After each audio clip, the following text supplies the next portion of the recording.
Hi everyone, and welcome to EB Speaks. My name is Ibinabo Enebi, and today we will be talking about raising an excellent child in today's society, in today's world. My special guest is an author, a coach, a mentor, a leader, an instructor, a speaker, and a versatile educational consultant with over 25 years of experience. She describes herself as a self-directed administrator.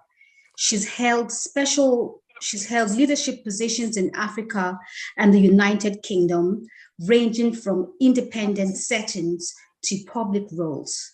She's an independent EHCP advisor and works together with local authorities, schools, and parents alike. She holds a master's in education, which is specialization in special education. And most of all, guys, she was my very first guest of EB Speaks, one of my many encouragers. She is my friend. She is Ruth D. Whyte.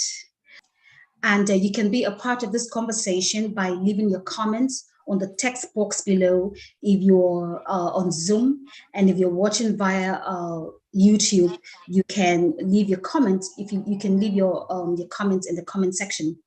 And so thanks everyone for joining us today. I'm highly appreciative of your time and of your support.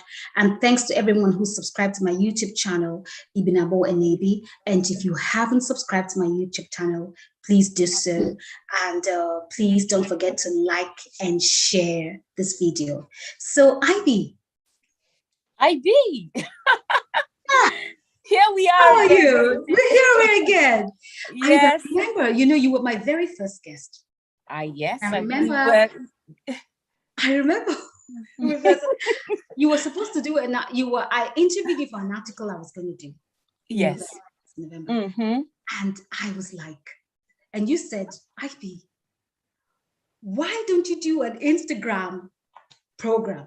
Instagram Live. I'm like, Instagram Live. Ivy, please just leave me alone. Let me just manage with this. But I said, but Ivy, you can. Yes. I had a conversation with my friend, with another of my friends, Tony Agoro. And she was like, she's told me a few days earlier to do, to go live. I'm like, I can't. But when you said it, I kind of like, you know what, maybe it's the right time. And affirmation. I'm like, okay, sharp. I did hire. And I think the following day we came up with a name. And the following day, yes, was it the day, less than 48 hours, say, you know what, we're going to do this. And we went. And I was asking, but Ivy, but what am I going to do? How am I going to get guests? And today is amazing. It's the 17th episode. Wow, that is amazing. So I just want to say thank you for friends like you that push. Yes, we compliment each other. Indeed. Yes. You look fantastic. Ivy, you haven't changed. A few days ago, I sent a picture of us. Okay, I saw that. And we've been friends for over 35 years, pushing on 40. I know. I'm looking, I'm like, wow. Look at how far we've come. Honestly. Mothers, we're going to be grandmothers. Oh my gosh. So isn't God faithful? And looking at ourselves years back, it was like, when we talk about aging and all that, it was so far away. We couldn't even imagine all that. We had the fun. We were enjoying every minute of our time, having fun, dancing away. And here we are. On my 21st birthday, my 21st or 22nd birthday, you baked my cake. Did I? You didn't know what you used to bake my cake. You were in school. I was in Uniport, you were in UST. You used a stove, a kerosene stove to bake my cake. I can't even remember that. You did. I don't know how you did it. Oh wow! And you did. Oh, that is amazing. I really love baking, but I've kept that to the side now. No, I think you should. I think you should. So, Yeah. guys, we're just reminiscing on our days in Yes. America and everything. We Uh-huh. went from Port Harcourt Primary School to we went to ACMGS for 1 year. Yes, yes. Right? With IB Fiberesma, remember? No, for rest of my year, I would treat a little by storm. Yes, the three IBs, the three yeah. IBs. And then we went to Federal Government Girls College at Buloma. Oh, and yes. then I was in University of Port Harcourt in US. Yeah, so it's been wonderful. It's been wonderful, IB, and I am very, very proud of how far we've all come. Yes, we've all come. Yeah, yes. we've done well. So let's give ourselves a round of applause. Yeah. Oh, we deserve it. We actually deserve it. Yeah, done well. Yeah. Yeah, So we thank God. We thank God, honestly. Yeah, we do. Yeah. We do. So I was just going through your biography, your profile, and you describe yourself as a self-directed administrator. I've never heard anyone say that about themselves. What do you mean by being a self-directed administrator? Well, I think that term just describes itself. Okay. And that means I'm someone who directs myself. Because I bring, when I talk about myself, I bring along the skills that come alongside with me, so to speak. Let's talk about our names, just a little way. Those days when I used to say, my name is Ibinabu, I don't just say my name is Ibinabu or Ruth for saying so. I mean that, like this session, we come with good. Yeah. We come with so much goodness. And so my self-direction is I come alongside with all the skills that I am blessed with. And so I am directed by what is within me. And so because I have beautiful gifts, that have been endowed upon me by God himself, I make sure anything that I do, I bring that alongside with me. So I am not dependent on any one superior body to direct me on certain specifics. They believe in me and they believe in my administration because they know who I am. They know that when I want to work, I bring up those skills. I'm proactive. I think ahead of time. And so I direct myself in what I need to do. I believe in excellence. And so I direct myself in excellence. And I don't expect anyone to come say, you didn't do this, you didn't do that. I want to make sure anything that is done is being done in its excellence.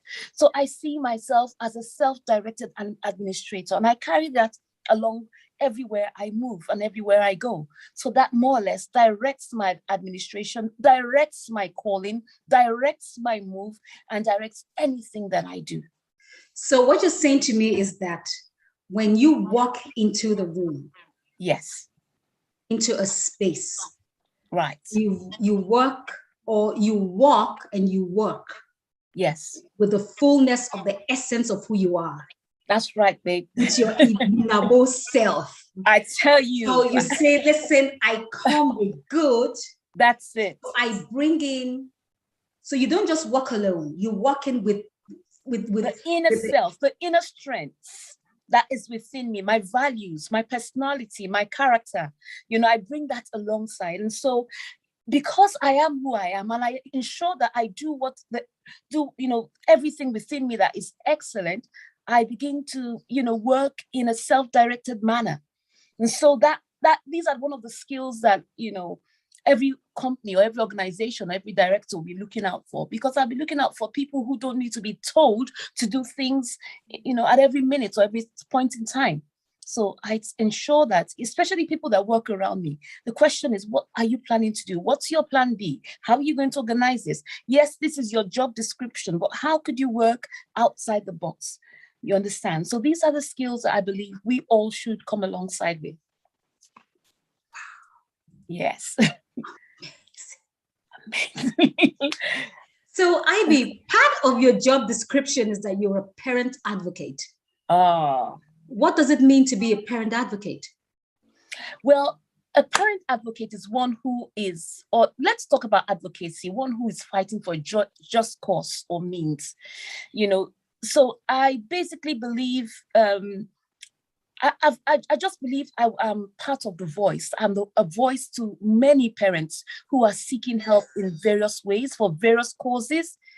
And so I basically step in, especially where there is lack of knowledge from the part of the parents or for the part of a child. So I want to be the voice behind the scenes to see how I could fight for a just cause to help people, help children, and help parents. And so specifically for my role, it's more or less working with parents with special needs. I found out to be a parent of a child with special needs, you must, especially in the United Kingdom, you must have knowledge regarding special educational rules and regulations. You must have understanding of the legislation. You must know your rights. And when you fail to have those, you fail to have that understanding, I step in and I speak on behalf of parents. Ivy, I was going to ask you that, but then you just took the question right out of my mouth. Yeah. Specifically speaking, yes, what are some of the challenges that parents with special needs children go through, and even just parents in general? Well, understanding their rights. In understanding. Well, I've just spoken about legislation. So as a parent of a child with special needs, especially in the United Kingdom, they need to have an understanding of what the law says. They need to have an understanding of their rights and be able to go back into the system to fight, to make sure that they are putting their children in the right places. Other challenges parents have, apart from parents with special needs, is the fact that they lack, they have little or no awareness. They're not even certain of the schools they're meant to keep their children in. They have no understanding about, meetings, the need to meet with parents, with teachers and with schools to gain an understanding of their children. They fail to realize that some children have barriers to learning. And so these barriers to learning hinder the progress of their children. And so these are all more or less hindrances. They hinder a child's excellence. And so when a parent steps in with the knowledge and wisdom, then they begin to speak with knowledge.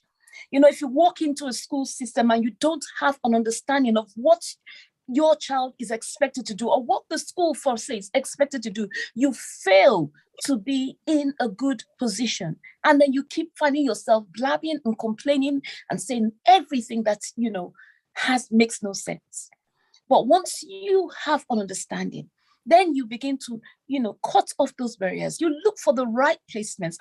We refer to in education, we talk about a least restrictive environment, an environment that is most suitable for that child to excel. So where can your child thrive? Where can your child excel? These are the questions, and we need answers. Okay, Ivy, can I ask? You're talking, and I'm thinking. Yes. Assuming I'm a parent and I have, of course, I have children, or I'm a young parent that has children. Yeah. How would I know the kind of questions to ask the school concerning my child's performance? One thing I also observe parents don't do is also looking at the vision of the school. Okay. Each school is actually born with a vision, and it's clearly written everywhere. Some schools have it as their motto. Some schools have a clear vision stated out. So is that vision in line with what your child's vision is? Give me an example. For parents who are listening. Our motto is arise and shine. And we believe in the total child. And we believe that every child should be educated. Everything about that child is, we should educate everything regarding that child. We shouldn't leave any area out. Okay? So now you have a child and you're taking in your child to another school or somewhere else, and that school is just driven with academics. And so they believe in the excellence of the academic aspect of your child. And so you walk into a school and your child has a gift or, some form of excellence regards music or regards sports. That child won't find a place in that school because I am driven by academics. I'm driven by mathematics. I'm driven by science. And so when the child has a musically inclined, inclination, so to speak, that child will fail within the system. And that child won't thrive within the system because you will not give that child opportunities to thrive. So these are the challenges and problems that most of these children have. So what is the vision? Why did you set up this school, especially with independent schools, especially with okay. And I'm talking about country, especially back home. Why is this school set up? What is your vision? Some schools are tagged out to be purely Christian schools. And yet, maybe, for instance, I'm a Muslim and I'm taking my child into a Christian school. You should understand that the values that I would be breeding up from that school will be purely biblical based. But yet, if I'm bringing in a child who is a Muslim and you want me to say, sorry, keep my child somewhere else, I don't want my child to be part of this, you're not falling in line with the mission, and then you will have challenges. So these are the few things I'm just talking about regarding the challenges most parents have. So as a parent, yes, assuming I'm going to do it all over again, because my children no. Yeah. So yes. I should be aware of the motto yes of the school. Yes. What the school stands for, and to see if they suit, or if my child can thrive in that environment. So as a parent advocate, then at what point, because I know you work independently with parents, with local authorities and with schools, so at what point would I come to say, oh, I need a parent advocate to help me? Well, for most children, I would say they tend to fit themselves in these environments. They tend to fit themselves in major schools, and they don't really have challenges. I would refer mostly to children who have special needs. Okay. And these are the ones that most of the time you find them being excluded from schools because they're not given the opportunity to thrive. And so that's where we step in. What exactly will this child be able to gain from this environment? Is the environment safe, secure, and will my child be able to thrive in this environment? These are the questions I will ask. And so if a parent finds himself or herself in that environment, and then the school begins to say, I'm so sorry, we can't do this, especially in mainstream schools. What rights do the parents have? This is where we step in and begin to ask questions, because you see, most of these children are excluded, and they feel okay, they measure up with the right standards, the so-called standards, and so they begin to exclude them. So we need to find out what is the right. Every child has the right to be educated, and these are the facts that parents need to know. And so if I take my child into a school, I expect provision to be made for that child. So this is... Yeah, sorry, yes. I'm just still thinking, You're still thinking. We went to, now I know you've been you practiced in Nigeria. As a matter of fact, you did own a school in Nigeria, you did, right? Yes, I had a family setting, a family school, yes. Around here, yeah. And then you also, of course, you also practice in the United Kingdom as well. Right. I always think with the Nigerian brain and with the Western brain. Yes. Now, you've talked about the rights of parents. You've talked about, parents knowing what the legislation and stuff like that. Yes. But in our back home, for example, right, how can parents avail themselves of, or rather, parents with special needs kids? How does it work? Well, back home, the normal thing to be done is that the kids are interviewed or they're assessed. Yeah. And I always state, sometimes these assessments or interviews are normally conducted based just to discover the strengths of the child. In fact, so many schools failingly decide to, test these children. If they're not able to obtain a specific score, they send the child away, which I believe is so wrong. And they begin to see, okay, the child is not able to measure up with the so-called standards of excellence in their school, and that child can't be admitted, which is wrong. I believe assessments should be done to assess the stage, what level that child is. The aim is to discover, where is my child now academically, physically, emotionally, mentally? So I'm able to determine where I'm taking that child to. If my child is on level 1, I say this is where my child is now, and I'm taking my child to level 2 in the next 2 or 3 months. I set targets for this child. No child should be seen as uneducatable. No child should be thrown away. Every child should be taken and accepted, because they all have different paces. And that is my passion. So I frown at schools who interview these children purely to assess them for, their standard of excellence. Education. Yes, based their on standard education. of excellence. Yes. Yeah. But failing to realize that these kids have various gifts and talents in other fields that they can excel with. So why are these kids excluded? And so these kids, you find them, isolated. You find, losing confidence. And it happens so well in so many schools. The kids are thrown off and they feel, okay, you've not been able to meet up with the so-called standards. And so, go somewhere else. Where is that somewhere else? And, watch out for those kids who are put in certain places where there's a passion for education and there's a passion for learning. You see those same kids thriving, those kids excelling, those kids making a difference and shining through. And this is what we want. And this is what every educator wants. Fantastic. Ivy, this is very, very, very interesting. So what I hear you say is that our current educational assessment structure is flawed. Right.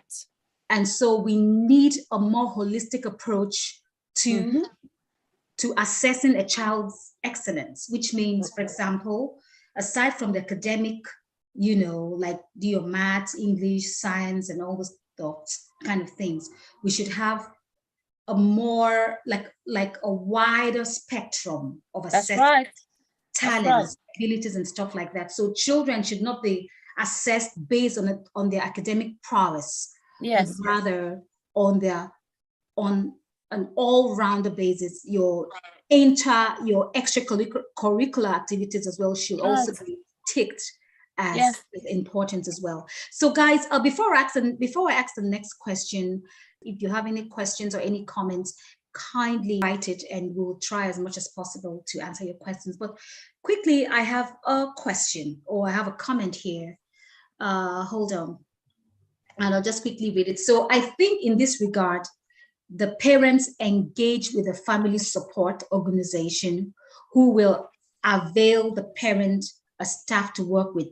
This staff helps the parent to draw up his needs or her needs assessment, which they would make sure that the school provides for these needs or the assessed needs.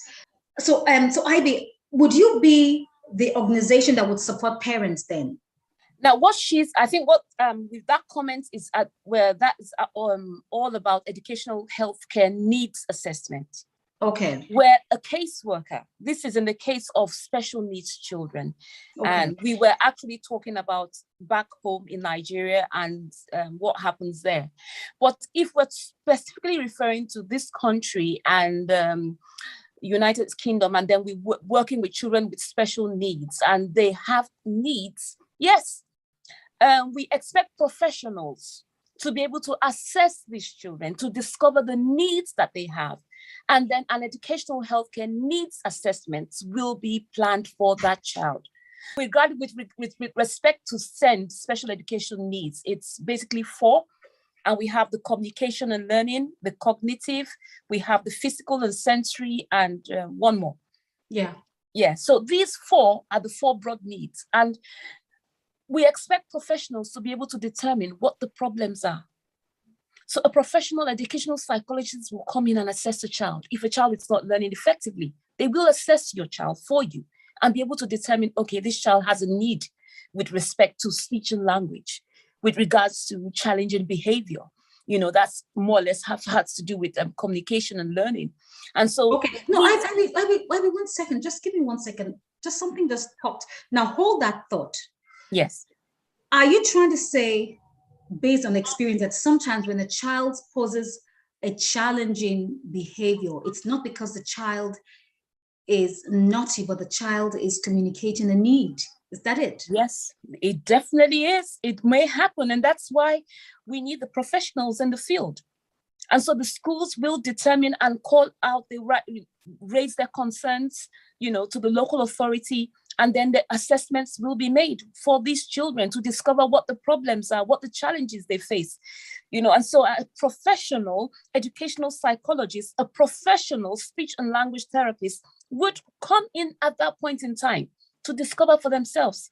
They would use professional skills to determine if this child has a specific need or not. Okay. And so once these needs are all, listed out, then they begin to plan. How can we move this into planning? Okay. All right. Ivy, that is very informative and very interesting. I know we have very good schools back home in Nigeria, and I hope that we do more. Yes. Now, can I just pop in there? So much I know is happening out there, and schools are actually opening up there. A lot is happening. Got loads of societies and clubs and groups. I also run a special center with children with specific needs in an inclusive environment. So these kids are given an opportunity. Yeah, back home. Yeah, so they're given an opportunity to work alongside with other children, not just excluding them, but giving them an opportunity to be with others, work with others, and learn with others. Fantastic. So, Ivy, what would you say are the greatest challenges aside from all of this? The world has changed, especially in this post-COVID pandemic situation. What do you think is the greatest challenges that parents are facing today? Wow, the digital age, apart from COVID-19, the digital age is racing and running ahead. It's, so many parents are just left in the dark. I know when we started off with Facebook, and I felt, yes, I was well abreast with my kids, and here we are. Yeah, what you doing there? And then next thing I heard Instagram, and then I heard TikTok, and then, oh my gosh, I can't keep up with it. And you can't even monitor what your kids are doing. That's a major challenge for parents. Lack of communication with the schools is another problem. You understand? It's a major issue, so we see most of the parents not communicating effectively with the schools. So it's a major challenge. How can parents communicate effectively with the schools? What communication with the schools in what way? Okay. Well, for instance, I know that most schools have what we call open days. I don't know if you have that. Yeah, we've always had open days, yeah. Yes, that is one basic way. Use that opportunity as hard as you can and ask the right questions. Get into the school and find out for yourself, where was my child? Where is my child now? And where is my child headed to? These are the three basic questions when you're going in for these reviews. Because some of us just go in and smile and begin to ask and wonder and ask, oh, my daughter, you didn't have all the A's. You didn't do so well. But you're forgetting to ask ourselves the basic question, where was my child when my child started off and kicked off? You understand? Where was my child? Was my child on, what level and what kind of progress has my child made between then and now? These are the questions that we need to ask. If every parent walks into the school to discover the kind of progress they have made, that is the most effective meeting you've had. And you come back, to your child and begin to talk about the progress made so far, that is excellence. But, some of us just scantily go and look at what is now, what is happening now. And then we begin to, get lesson teachers. I need a lesson, more intervention strategies, and keep the child in for 20 hours and keep teaching him. And I expect everything, I expect the best in my child, failing to realize that this child is coming from somewhere.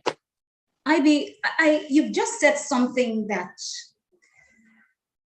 I'm trying to get my head around it. Yes. Because I remember that, obviously we always go for the open days. and we see the assessment, the teacher tells us, okay, so this is it, and that is it, and that is it. And assuming you go there and you find, maybe the child is struggling with numeracy or whatever, and then we go home and then we get lesson teachers to help the child. You're saying that may not be that may not be the solution to the child's problem. Yes, yeah? Because when you're as a parent, you should be able to pinpoint what the actual problem is. But Ivy, 1 second, sorry. But if I went to my child's open day and I found that my child has a numeracy problem, doesn't know maths, and I get a lesson teacher to help me in that area, am I not meeting the need? Well, remember, when we're talking about a numeracy problem, there is a specific problem that the child has. And that's why we talk about self-assessment of the child. Where as a child, the child should be able to pinpoint what specific topic that child has a challenge with. Okay. So at times we take these child for lessons and we're going over and over topics that the child may already be conversant with. Okay. So we are referring to specific topics. So a class teacher should be able to determine, okay, your daughter has a problem with division, okay, or your child has a problem with fractions. Okay. And because I will be able to see a list of the topics, and my child, but I expect my child, in my school, I expect that my child should be able to assess for himself, this is where I have a problem, this is where I have a challenge. Okay. Once the kids are able to determine that, then you can be able to, work out the solution. Because if you don't know the problem, you can't phase out the solution. So these are the, yes. Okay. So let me hear this is what I hear you say. Yes. So if I went to my child's open day. Yes. And the parent, the teacher gives me an assessment of what my child is and, my child's progress, right? Yes. And I see that my child is lacking in numeracy, yeah, or history or whatever. Yeah. So as a parent, I should be able to get an assessment from the teacher and then go back to my child and say, my child, what exactly is a problem? That's right. This particular instance. Yes. So I should have communication with the child. That's right. The child tells me exactly what the problem is.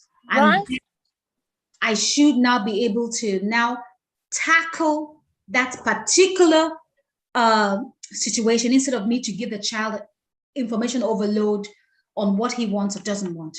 Thank you. Yeah? You've put the words right in. That's it. Okay. All right. In those days now, they will tell you nonsense. Agbaya, you don't even know anything. You go to school, they're not even God have mercy. The parents are the kind of parents they not even whack you and tell you, you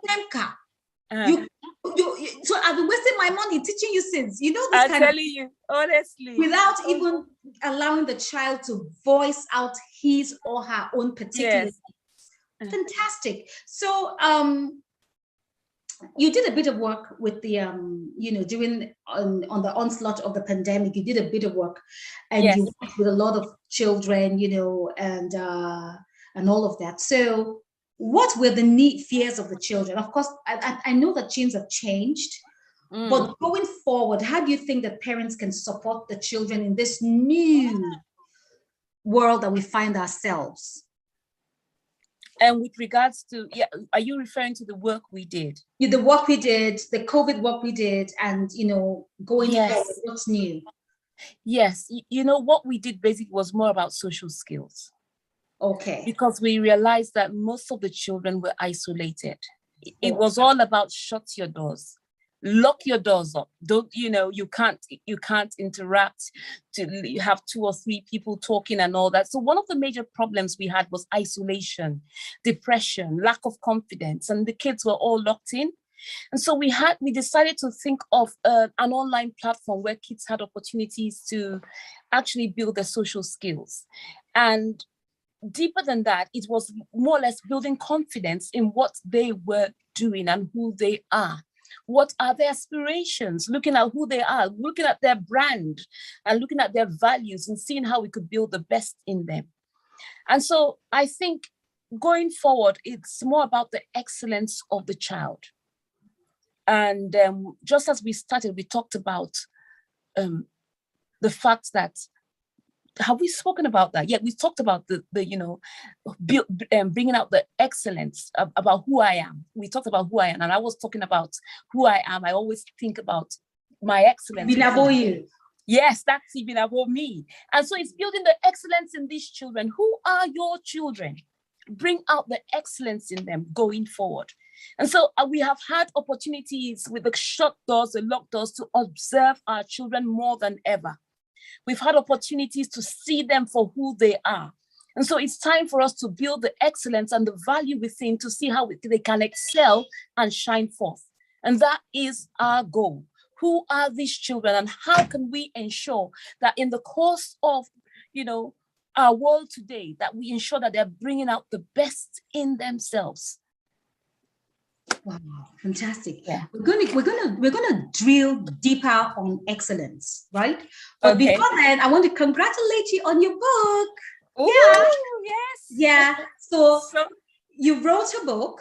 The launch is on the 7th of July. You wrote a book, Raising an Excellent Child. Mm-hmm. And when you say excellence, ID, excellent, yes. it's a word. It's a big word. And I would say I excellence means being extremely good, right? And naturally speaking, as parents, and even as children ourselves, we were once kids and we're parents now, we know that it is impossible for children to be extremely good at all times. So, like you said in your article, which I'm going to post, what's going to come out on Monday, you said that the word excellence seems implausible in a problematic situation. So you acknowledge that excellence is implausible in a problematic situation. So what is the idea of an excellent child? So who is an excellent child? Beautiful question. Okay, so my excellent child is all about the mind of a parent. Okay. And that's everything behind that, that sentence, my excellent child. It's all behind the mind of a parent. I look at my child and I'm saying my child is very good, because this is all built on the value behind the child, or behind the child that we have. Okay. But I want to clearly differentiate between excellence and excellent. Excellence and excellent. Just like what you've clearly mentioned, excellent, we could bring out those words, very good, awesome, brilliant, very wonderful adjectives to describe excellent. But excellence is a quality that strives towards excellent, being excellent. And so our children, we want to see our children striving towards excellence. You understand? We want to see an excellent child is a child who is striving towards excellence. You can't imagine that there's any perfect child, but no, it's a child who is striving with the inner gifts and strengths within them to be excellent. And so we are speaking about the values and the strengths within their lives, the giftings and the callings within them, for them to strive towards being excellent. So these are this is basically who we describe as an excellent child, a child who is striving towards excellence, being based on the fact that they have strengths, they have values, and there's a calling within them.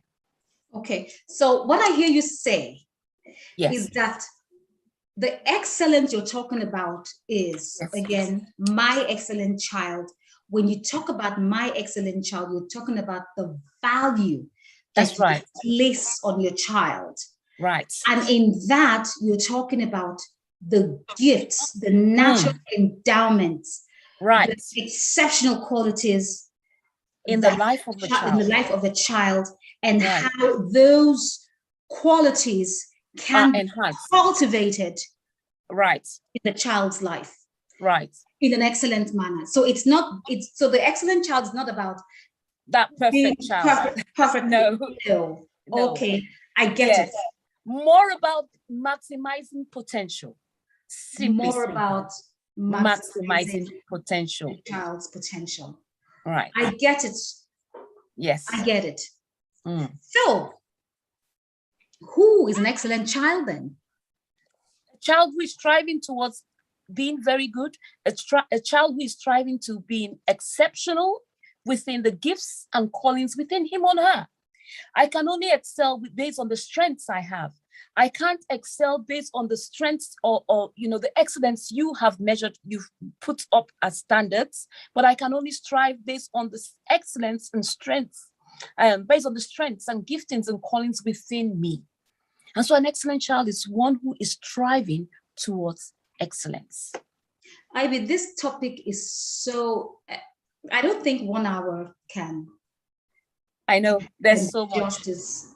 There's so much. I don't think that 1 hour can do justice to this. There's so much. We'll do within our means. Yes. So how do you know that your child is striving in excellence? Well, as a parent? The very first thing is understanding who your child is.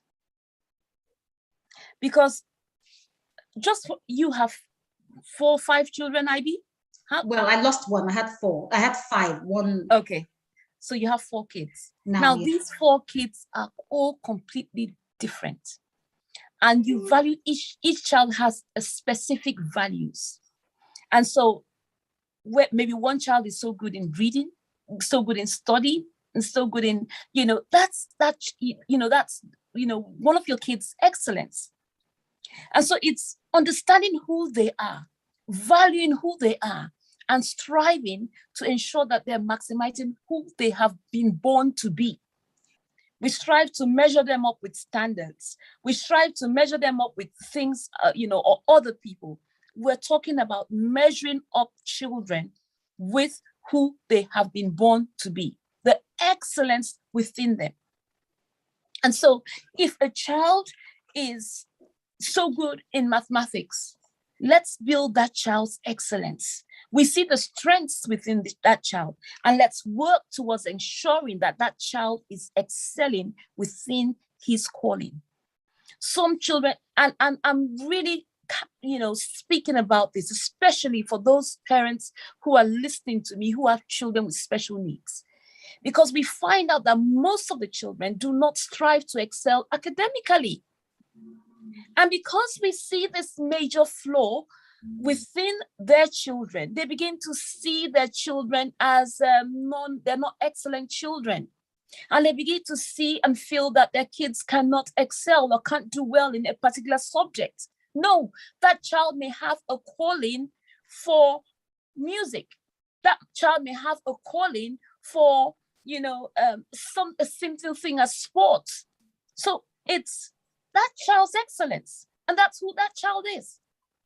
So, but we fail to realize these things. And then we keep on pushing them and measuring them up with the standards, the so-called standards that our kids cannot or will not ever be able to measure up with. Ivy, what I hear you say is that academic excellence is not all there is to life. That's right.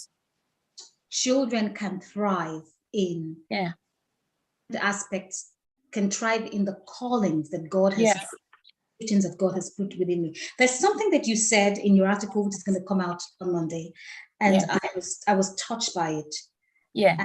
And so you said, I have walked with a child whose gift is a smile. Oh my gosh, that's it. Anyone's day. Okay, you said that. Yes. And when I read that, I was blown away completely. That's it. So now, what I want to ask you, what I hear you say with this is that no gift is unimportant. So if my child doesn't know how to, is not excellent in academics, is not excellent in sports, is not excellent in baking, but has the ability to smile. Oh my gosh. So that is. And this particular child I'm talking about is non-verbal. Okay. And so that child does not speak. That this child doesn't move from his neck down. Oh. But you can imagine he's being carried from one room to another. But immediately he gets into a room, you will feel his presence through the smile. And this is something that most people even lack. They don't have. They don't have the ability to have that inner joy within. And so he brightens anyone's day, and he teaches everyone to value and be grateful for each day that we see passing by. I'm bedridden. I can't speak. I can't do anything, but I'm smiling and laughing gracefully. This is a gift. And these are the invisible gifts that we fail to see and realize. And so you walk into that room, you can imagine there's some people for the past weeks or months, they haven't even been able to smile. They're thinking of one challenge or another. But once you walk into that room, you look at this child and all you do is to smile back. And I don't want to think back about the medical, medical aspects regarding what happens within our bodies when we smile and when we're happy and when we're joyful. But it just happens. And people just want to come into the room just to see that young boy and make sure they have a smile on their face. That's inner joy. Inner joy.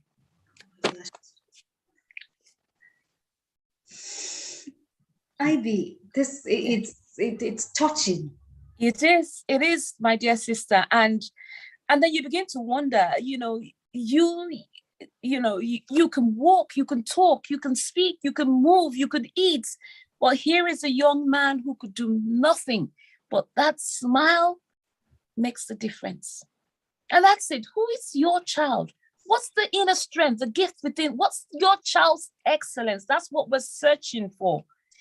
We need to discover these things and bring out the best in these children.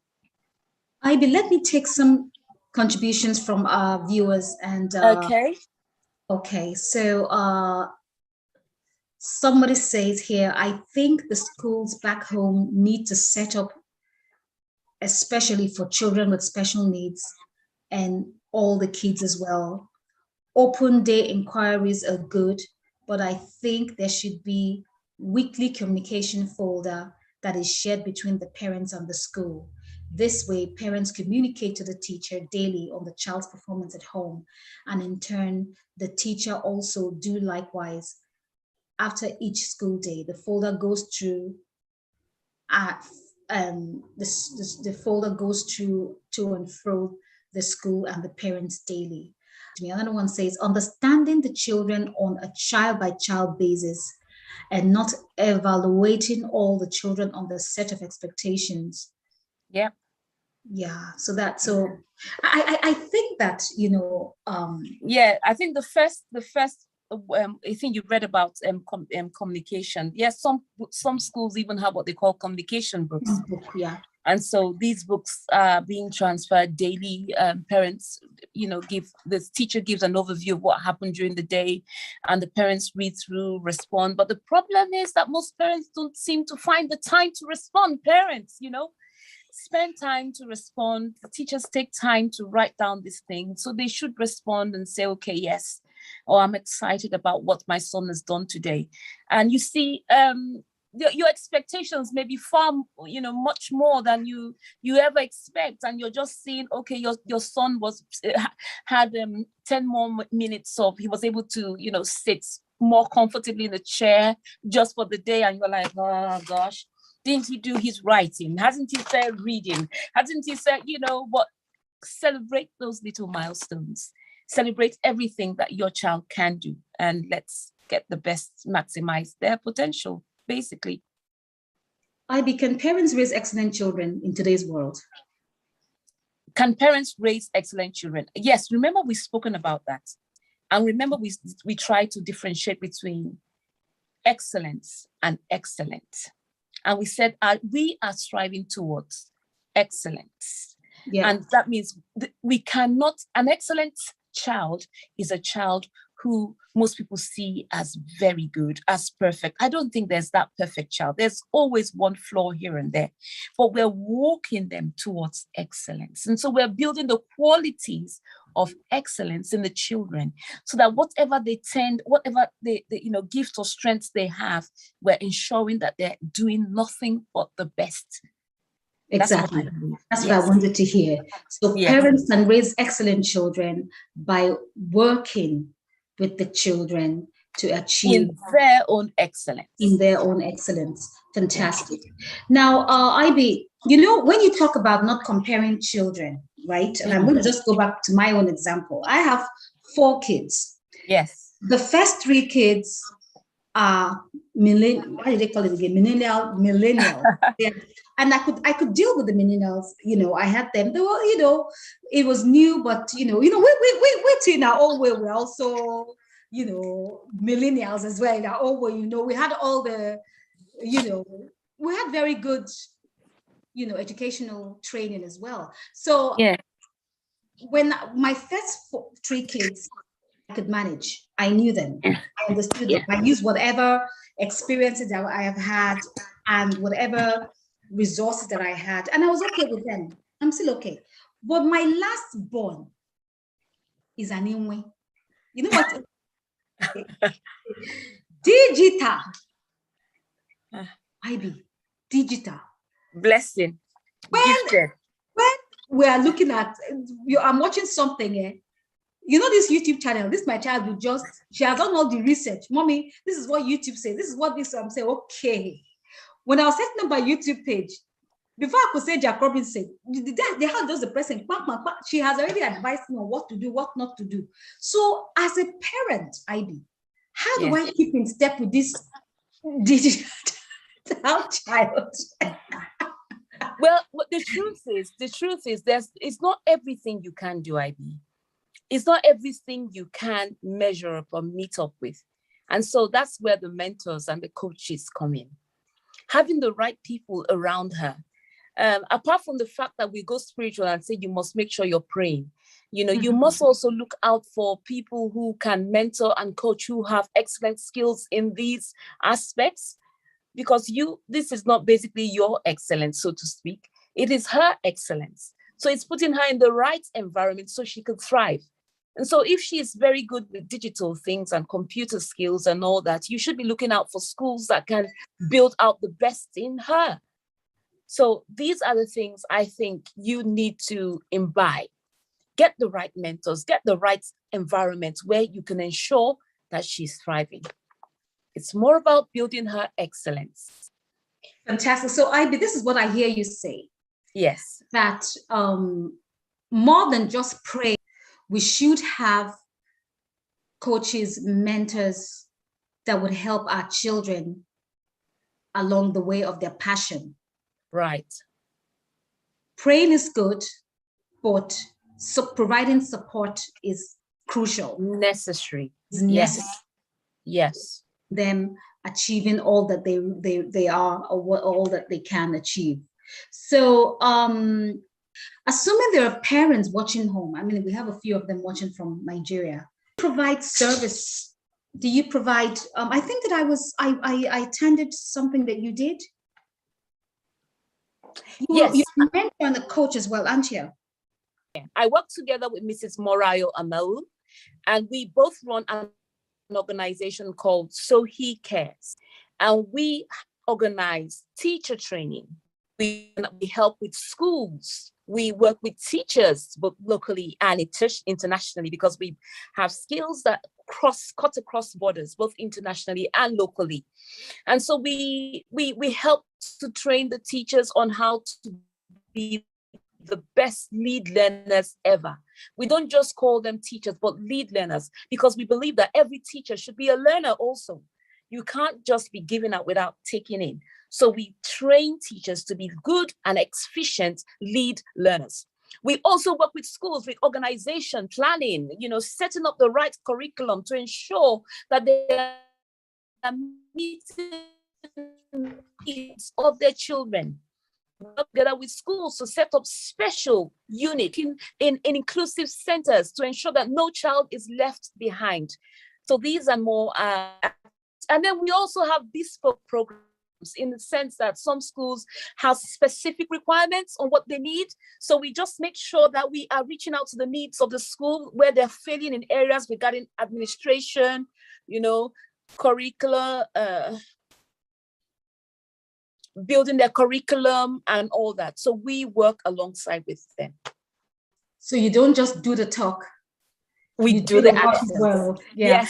Yes. So, yeah, Ivy, before we go, I want to take some comments on YouTube from my YouTube listeners. It says here, what should you do when your child reports to you that your teacher is bullying him? Oh my gosh, that's a serious one.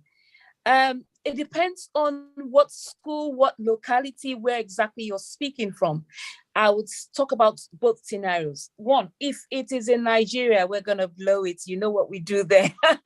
We're going to go to the school and ask questions. No, you must be very, very, very open. This is serious. I'm not just talking about your child. We're talking about the needs of other children.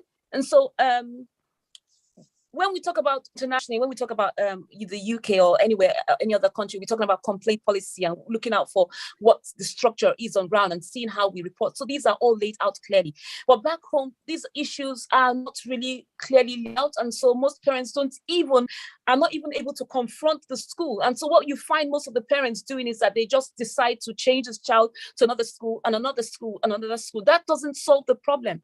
So it's more about going to the head of the school, especially back home, to disclose the major challenge your child is facing. And if you find out that nothing is being done, then you need to take another step of action.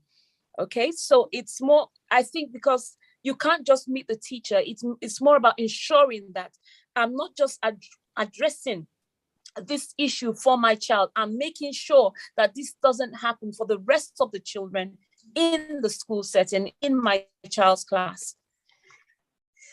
Ivy, but you know the way. I know. You know the way sometimes when the child reports the teacher to the parent. Yes. Ivy, look, it happened to me when I was little. Yes. A teacher bullied me. I changed from that school though, and I told my mom. And the teacher put me up in class and asked the students, did I touch her? No. And this teacher got a long cane and flogged me. I couldn't tell my mother after that, but eventually I think that another teacher bullied my brother, and my sister saw him do. He actually gave my brother a slap on his face, and my sister saw it.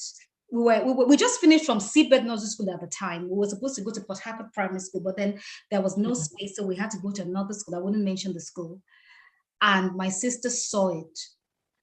She took on the teacher and we left the school. So sometimes, with the way the teachers, a child could be stigmatized for speaking and all of that. But I think that with more and more, parents we pay them after all. Like we pay fees. So parents need to speak out. And the truth is, that's why I talked about movement.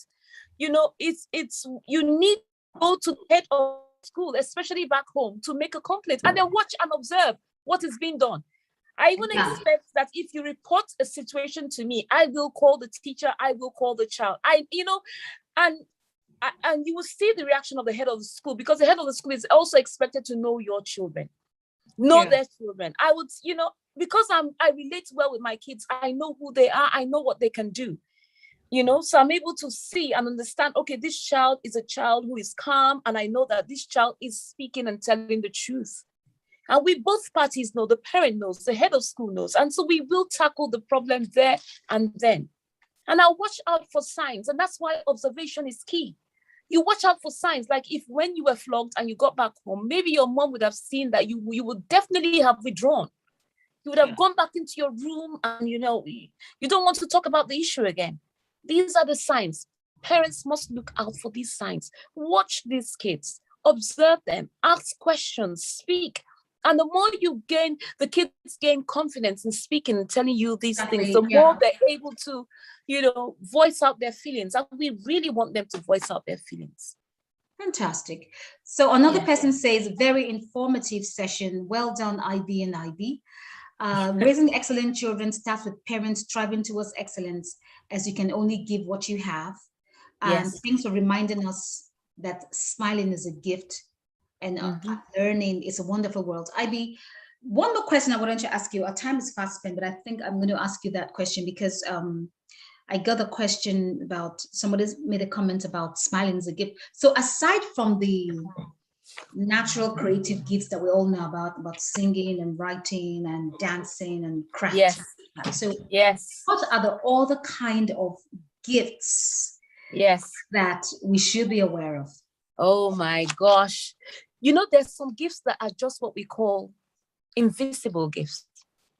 And in those days when I was young, some people used to think I was a very quiet young girl. But I was a very good listener. So these are the kind of silent gifts that are born within. There's some children who are very honest and they have integrity. Those are gifts. There are some kids I could call today because I trust them. They're going to tell the truth no matter what.